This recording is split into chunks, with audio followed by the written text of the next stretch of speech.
All right, thanks, Derek. Well, dinner time is quickly approaching, but are you not quite sure what's for dinner at your house tonight? Well, don't worry, we have the answer here. U of I Extension educator Leia Kedem is here with a recipe full of taste, but without those calories. That's right. Yes, thank you for joining us. Thank you for having me. So what are we making? Okay, tonight we're going to make a chicken finger manicotti. Okay, so this is, a recipe that the whole family will love, including kids, because you can say chicken fingers and they get really excited, right? Oh, those are very popular at my house. Yes. So basically, what we do is we start with some chicken tenderloin pieces. See, they're about the size and same width as these manicotti shells. Okay, they've been prepared already, and it's super easy. All you do is we're actually going to sprinkle the chicken with a little bit of garlic powder for some flavor. Okay, and then you just kind of stuff it into the shell, and you can have the kids help you out with this part if you want. It's always a good idea to get the kids involved, so they feel like they had a part in making the meal. Okay, so we just put them in the pan like that. By the way, our oven is at 350 degrees, so it'll take about an hour to bake. And I love this recipe. It's kind of a nice Italian dish, and my chicken is not fitting in here. Yeah, but it's okay if they split this it's not a big deal. If they split, what I do is I just kind of take the split part and put it underneath like that. Okay, so once we do all that, we will cover it with our sauce. Now, did we spray this pan beforehand, or is it ungreased? It's not greased. You could do that if you wanted, but usually the sauce will make kind of a barrier between the shells and the pan, so you don't get a whole lot of sticking. But yeah, definitely if you want to minimize cleanup, then definitely spray it with the nonstick spray. Okay, so we've got about 14 shells here. I'm just quickly finishing these up. I don't even know. We don't even have enough chicken. We ran out of chicken. This looks like something that you could make ahead of time and just pop it in the oven when you get home. You definitely could, actually. This will probably freeze pretty well, and you can just do it from freezer to oven, and that saves a lot of time.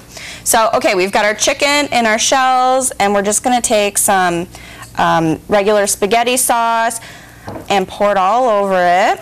So how many would this serve, family-wise? Yeah, that's a good question. A serving size for a kid is probably going to be about 1 shell, okay? And then what I would do is serve on the side like some steamed vegetables, broccoli, carrots, whatever the kids like, and then maybe do like a glass of milk or something like that. For an adult, you could probably do 2 shells.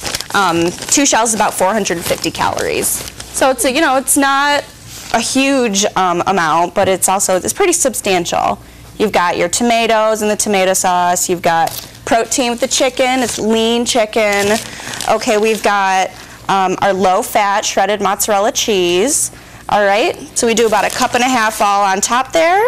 Or maybe more. Well, if you have room in your diet, then absolutely, sure. you can certainly do that. And how much do you think this would cost to make per serving? You know what? It's really not very expensive. The cost of the sauce was like a couple bucks. The pasta was maybe $1, and the cheese maybe a few dollars there. So, and the chicken about $7 for 1.5 pounds. So if you take how many servings that is, it's pretty cheap. It's maybe $2 tops a person. That's pretty reasonable. That's pretty reasonable. So what we do is we cover it with foil, and we're going to stick it in our oven at 350 degrees, bake for about 45 minutes to an hour. You want to use a thermometer to make sure the chicken is cooked through. And what should it read when it's done? It should read 165 degrees. Okay, so that's the safe temperature for chicken breast, and then we'll be ready to eat. Are you pumped? I am. Pumped, yeah. Yeah. I mean, I would have put a little more cheese on. Oh, wow. I'm still pumped. That was a good amount of cheese, yeah. That's pretty good. Come on, just enough to satisfy, but not too much that it's going to go overboard on the fat and calories. So. Okay. Well, I think it looks delicious. I can't wait to try it. Awesome. All right, thanks so much for coming in and sharing this recipe. If you would like to make this recipe for dinner tonight or maybe sometime this week, it's posted right now on our website at CILiving.tv.